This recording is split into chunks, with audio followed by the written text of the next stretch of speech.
જય Hind. Gujarati study and education ચેનલમાં તમારા દરેકે દરેક મિત્રોનું હાર્દિક સ્વાગત છે. તો મિત્રો, આજે આપણે વિડીયોમાં જોવાના છીએ કે ધોરણ 9થી 12ની દ્વિતીય વાર્ષિક પરીક્ષા મિત્રો ટૂંક સમયમાં આવી રહી છે. તો પરીક્ષાની પૂર્વ તૈયારી પે તમારી સમક્ષ આપણે મોડલ પેપર એટલે કે આગળની સાલના જે પ્રશ્નો તમારી સામે પેપર મળે છે એનો આપણે સોલ્યુશન પેપર મૂકવાનો પ્રયત્ન કરીએ છીએ. મિત્રો, ધોરણ 9થી 12ની મિત્રો જે પરીક્ષા છે એની અંદર અલગ અલગ જિલ્લાઓની અંદર અલગ અલગ તારીખે અલગ અલગ વિષયના પેપર લેવાય છે. તો આજે તમારી સમક્ષ આપણે જે પેપર મૂકીએ છીએ એ સાદીપની વાલ્મીકી વેદવ્યાસ વશિષ્ઠ અત્રિશાળા વિકાસ સંકુલ મિત્રો મહેસાણા જિલ્લાનું મિત્રો પેપર છે અને દ્વિતીય વાર્ષિક પરીક્ષાનું પેપર છે 2023નું છે. ધોરણ 11 છે અને વિષય મનોવિજ્ઞાન છે અને એનું આપણે સંપૂર્ણ સોલ્યુશન વિડીયોમાં જોવાના છે. તો વિડીયો પૂરેપૂરો જોજો. જે 50 ગુણનું છે ને તમને 2 કલાકનો સમય આપવામાં આવે છે. તો જોઈએ સૌથી આપણે વિભાગ એની ચર્ચા કરીએ. તો વિભાગ એ તમારી સમક્ષ જુઓ. વિભાગ એ છે. પ્રશ્ન 1 છે કે નીચેના પ્રશ્નો માટે આપેલા વિકલ્પોમાંથી સાચો વિકલ્પ પસંદ કરી ઉત્તર લખવાનો છે. પ્રત્યેકના 1 ગુણ છે. પહેલો પ્રશ્ન છે કે વિચારો, લાગણીઓ, પ્રેરકો જેને પ્રત્યક્ષ રીતે જોઈ શકાતા નથી તેને શું કહેવાય છે? તો માહિતી, બોધાત્મક પ્રક્રિયા, વર્તન કે શિક્ષણ. તો એને મિત્રો શું કહેવાય? એને કહેવાય બોધાત્મક પ્રક્રિયા. ઓપ્શન બી જવાબ આવશે, બોધાત્મક પ્રક્રિયા. બીજો પ્રશ્ન, અમુક નિયમો અનુસાર લક્ષણોનું આપસમાં મિલન એટલે શું? તો તર્કક્રિયા, સંકલ્પના, સમસ્યા કે વ્યૂહરચના. તો એને કહેવાય સંકલ્પના. ઓપ્શન બી જવાબ આવશે. ત્યારબાદ જોઈએ કે સ્મૃતિ એટલે શું? સ્મૃતિ એટલે શીખેલી બાબતોનો સીધો ઉપયોગ એમ કોને કહ્યું છે? તો વુડવર્થે, બર્નહાર્ડ, વિલિયમ જેમ્સ કે થોમસ. તો મિત્રો એ કહ્યું છે વુડવર્થે કહ્યું. સ્મૃતિ એટલે શીખેલી બાબતોનો સીધો ઉપયોગ એવું વુડવર્થે કહેલું છે. એટલે ઓપ્શન એ જવાબ આવશે. ત્યારબાદ આપણે આગળ જોઈએ PQRS પદ્ધતિ કોણે વિકસાવી છે મિત્રો? તો PQR પદ્ધતિ છે બર્નહાર્ડ, વુડવર્થ, થોમસ અને રોબિન્સન કે વોટસન. મિત્રો જવાબ આવશે ઓપ્શન સી, થોમસ અને રોબિન્સન જવાબ આવશે. ઓપ્શન સી જવાબ. ત્યારબાદ ભાષાના નાના નાના અર્થપૂર્ણ એકમને શું કહે છે? ફોનેમ, સિન્ટેક્સ, મોર્ફેમ કે સિમેન્ટિક્સ. તો એને શું કહેવાય? તો મિત્રો એને કહેવાય મોર્ફેમ. ઓપ્શન સી જવાબ આવશે, મોર્ફેમ. આગળ, આપણે ભાષાની અભિવ્યક્તિ કઈ રીતે કરીએ છીએ? લખીને, બોલીને, સંકેતો દ્વારા કે આપેલ ત્રણેય. તો જવાબ આવશે મિત્રો આપેલ ત્રણેય. એટલે કે લખીને, બોલીને અને સંકેતો દ્વારા. એટલે કે આપેલ ત્રણેય જવાબ બનશે. ઓપ્શન ડી જવાબ. ત્યારબાદ જોઈએ હર્મન રોશિયા ક્યોના વતની હતા? અમેરિકા, ઇંગ્લેન્ડ, જર્મની કે સ્વિટ્ઝરલેન્ડ. જવાબ આવશે option D, Switzerland. Option D જવાબ. ત્યારબાદ જોઈએ વૃદ્ધિ એટલે કોષીય ગુણાકાર. આવું કોને કહેલું છે? વૃદ્ધિ એટલે કોષીય ગુણાકાર. ક્રો અને ક્રો, ફ્રેન્ડ, ઓલપોર્ટ કે વોટસન. જવાબ આવશે ઓપ્શન બી, ફ્રેન્ડ કહ્યું છે. કોને કહ્યું છે? ફ્રેન્ડે કહેલું છે. ત્યારબાદ આપણે આગળ જોઈએ કે કંઠ ગ્રંથિમાંથી કયો સ્રાવ જરે છે? ઓક્સિટોસિન, વેસોપ્રેસિન, થાઇરોક્સિન કે લેક્ટોજેનિક. તો જવાબ આવશે option C, thyroxine. Option C જવાબ. આગળ, અંતઃસ્રાવી ગ્રંથિઓનું નિયમન કોના દ્વારા થાય છે? થેલેમસ, હાઇપોથેલેમસ, કરોડરજ્જુ કે મગજ સ્કંદ. જવાબ આવશે option B, hypothalamus. Option B જવાબ આવશે. હવે આપણે જોઈએ વિભાગ બી વિશે ચર્ચા કરીએ. વિભાગ બી, તો એમાં જોઈએ કે નીચેના પ્રશ્નોના ઉત્તર 1-2 વાક્યમાં લખવાના છે. પ્રત્યેકનો 1 ગુણ છે. જો શું છે કે દેશની સૌપ્રથમ ફોરેન્સિક સાયન્સ યુનિવર્સિટી ક્યાં આવેલી છે?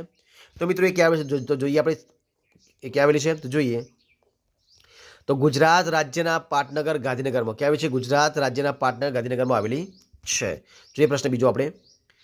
તો કે 2 વ્યક્તિની સરખામણી કરવા માટે વપરાતી પદ્ધતિનું નામ જણાવો. તો મિત્રો 2 વ્યક્તિની સરખામણી કરવાની હોય ત્યારે કઈ પદ્ધતિ વપરાય છે? તો ત્યારે પદ્ધતિ વપરાય છે તુલનાત્મક નિરીક્ષણ પદ્ધતિ. કઈ આવશે? તુલનાત્મક નિરીક્ષણ પદ્ધતિ. કઈ પદ્ધતિ? તુલનાત્મક નિરીક્ષણ પદ્ધતિ વપરાય છે.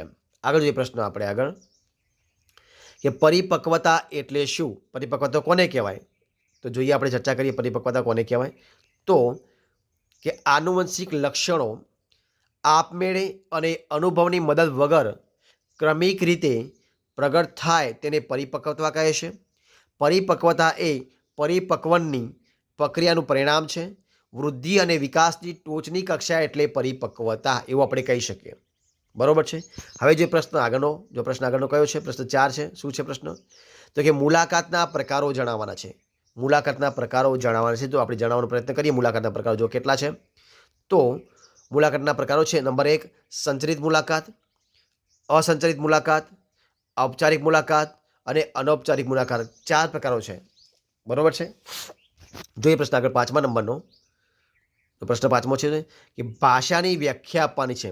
પ્રશ્ન 5મો ભાષાની વ્યાખ્યા આપવાની છે. આપણે વ્યાખ્યા આપવાનો પ્રયત્ન કરીએ ભાષાની જવાબ. પ્રશ્ન 5મો છે તો કે સેન્ટ્રોકના મતે ભાષા કોને કહેવાય? તો કે સેન્ટ્રોકના મતે ભાષા એ પ્રતીકોનો તંત્રના આધારે મૌખિક, લેખિત કે સંકેતોમાં રચાયેલું પ્રત્યયનું એક સ્વરૂપ છે, એને આપણે ભાષા કહી શકીએ. હવે જો પ્રશ્ન આગળ જોઈએ આપણે કે ડીએનએનું મુખ્ય કાર્ય શું છે? તો જોઈએ મિત્રો શું મુખ્ય કાર્ય છે ડીએનએનું. તો જોઈએ કે ડીએનએનું મુખ્ય કાર્ય શું છે. તો જોઈએ આપણે કે ડીએનએનું મુખ્ય કાર્ય શું હોઈ શકે.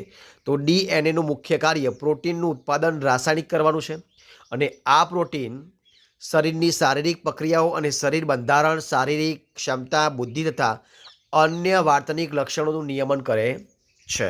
હવે જોઈએ પ્રશ્ન આપણે આગળનો. જો પ્રશ્ન આગળનો કયો છે તો કે સેવનની અવસ્થા એટલે શું? સેવનની અવસ્થા એટલે શું? મિત્રો સેવનની અવસ્થા કોને કહી શકાય? તો જો તમારી સમક્ષ આપણે મૂકીએ છીએ તો કે વ્યક્તિના મનમાં જ્યારે વૈકલ્પિક વિચારો કે યોજનાઓ પેદા થાય છે અને તે સમસ્યા કે કાર્યને વિશિષ્ટ પરિપ્રેક્ષ્યમાં જોવાનો પ્રયત્ન કરે છે, ત્યારે તેના થોડા સમય માટે રોકાઈ જવાની કે વૈચારિક રીતે થંભી જવાની જે અનુભૂતિ થાય છે.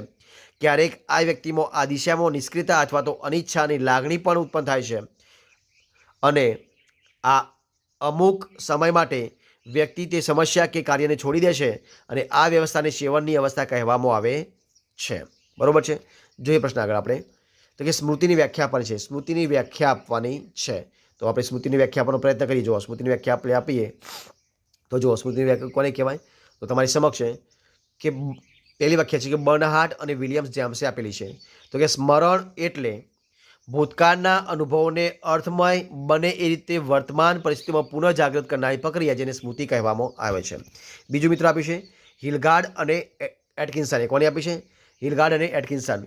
તો કે સ્મરણ કરવાનો અર્થ એ છે કે વર્તમાન સમયમાં એવી પ્રક્રિયાઓ દર્શાવવી કે રજૂ કરવી જેને આપણે અગાઉ ક્યારેય પણ શીખ્યા હતા, જેને આપણે સ્મૃતિ કહીએ છીએ. ત્યારબાદ ત્રીજી જે વ્યાખ્યા આપી છે લેકમન. કોને આપી છે? લેકમન અને બટરફિલ્ડે આપી છે. તો કે સ્મૃતિ એવી માનસિક પ્રક્રિયા છે કે જેના દ્વારા વ્યક્તિ પોતાની શીખેલી માહિતીઓને પોતાના જીવનકાળમાં ધારણ કરી રાખે છે. આ રીતે આપણે જવાબ એનો લખી શકીએ છીએ. બરાબર છે. હવે મિત્રો આપણે જોઈએ વિભાગ ઈની વિશે ચર્ચા કરીએ. તો વિભાગ ઈ જોઈએ. તો વિભાગ ઈ તમારી સમક્ષ જો વિભાગ ઈ તમારી સમક્ષ છે. તો કે નીચેના પ્રશ્નોના સવિસ્તર ઉત્તર લખવા છે. પ્રત્યેકના 4 ગુણ છે. તો જો કે માનવ સંક્રાંતિકાળમાં વિભાગ મિત્રો આપણે સી જોવાનો છે. ઈ પછી જોઈશું. સી બાકી છે. તો વિભાગ સી જોઈએ આપણે. તો વિભાગ સીની અંદર કે નીચેના પ્રશ્નના ટૂંકમાં ઉત્તર લખવા છે. પ્રત્યેકના 2 ગુણ છે. તો કે કલ્પના વર્ધક ઘટકો કયા કયા છે? પૂર્વ ક્રિયા અવરોધ એટલે શું? શાબ્દિક પ્રત્યયન કોને કહેવાય? અથવા તો શાબ્દિક પ્રત્યયન કોને કહેવાય? અથવા તો બીજો કયો પ્રશ્ન છે? અથવા તો શબ્દાર્થ શાસ્ત્રીય પાસું એટલે શું? વ્યક્તિત્વની વ્યાખ્યા આપવાની છે. ત્યારબાદ આપણે જોઈએ વિભાગ ડી જોઈએ. વિભાગ ડીને જુઓ. વિભાગ ડીમાં કે નીચેના પ્રશ્નોના ટૂંકમાં સ્વરૂપે ઉત્તર લખવા છે. પ્રત્યેકના 3 ગુણ છે. ગમે તે 4. તો કે મુલાકાત પદ્ધતિ ટૂંકમાં સમજાવવાની છે. સાંવેદનિક સ્મૃતિ વિશે ટૂંકમાં સમજાવવાનું છે. આઇઝોનિક વ્યક્તિત્વ પ્રશ્નાવલી સમજાવવાની છે, અને સ્વના પ્રકારો વિશે માહિતી આપવાની છે, અથવા તો સર્જકતા વધારવાના તમારા સૂચનો જણાવવાના છે. હવે આપણે જોઈએ વિભાગ ઈ જોઈએ. તો જો વિભાગ ઈમાં જો શું છે તો કે નીચેના પ્રશ્નોના સવિસ્તર ઉત્તર લખવાના છે. પ્રત્યેકના 4 ગુણ છે. માનવ ઉત્ક્રાંતિ સીમાસ્તંભો કયા છે? દરેકની ચર્ચા કરવાની છે. ભાષાના વિવિધ પાસાઓની સમજૂતી આપવાની છે. સ્મૃતિ સુધારણાની પ્રયુક્તિઓની વિગતે ચર્ચા કરવાની છે, અથવા તો વિસ્મરણની વ્યાખ્યા આપી તેના નિર્ધારકોની સમજૂતી આપવાની છે. તો આ પ્રમાણે અહીંયા તમારી સમજ આપણે મિત્રો જે પેપર મૂકીએ સંપૂર્ણપણે આપણે એની વિડીયો આપણે પૂરું કરીએ છીએ. જો તમને વિડીયો ગમ્યો હોય તો લાઇક કરો, કોમેન્ટ કરો, તમારા મિત્રો વિડીયો શેર કરો, અને છેલ્લે ચેનલમાં નવા હોય, ચેનલ સબસ્ક્રાઈબ ન કરી હોય તો Gujarati study education channel subscribe કરવા માટે વિનંતી છે. ફરી મળીશું એક નવા ટોપિક સાથે, નવા વિડીયો સાથે. ત્યાં સુધી બની રહો. જય હિન્દ, જય ભારત.